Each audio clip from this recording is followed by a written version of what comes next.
কি ঠাকুরের মন্দির এটা?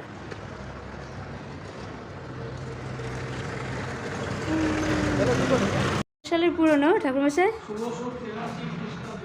একটু সামনে এসে বলুন। 1683 খ্রিস্টাব্দে।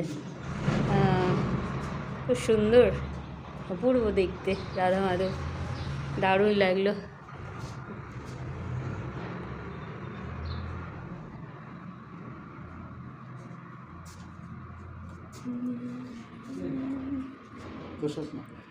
দে কি ঠাকুরমশাই?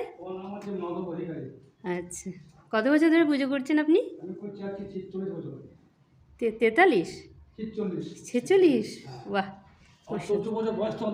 আচ্ছা। রাধা মাধব খুব সুন্দর। এই যে এখানকার পূজারি, ইউটিউবে দেখবেন আমার ভিডিও।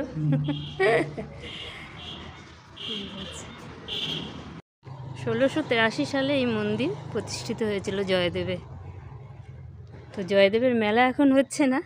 আমার মেয়ে সিইউটির পরীক্ষা দিতে এসছে, এক্সাম ছিল, আমরা বসে না থেকে ঘুরতে বেরিয়ে গেছি, জয়দেবে চলে এসেছি।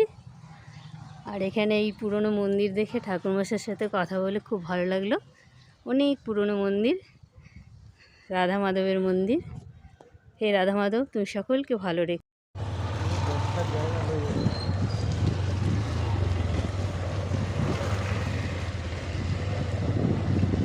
এটা কি? ও, এখানে বাউল হয়, সরকারি বাউল শিল্পী তৈরি হয় এখান থেকে, আগে তৈরি হতো। আচ্ছা আচ্ছা।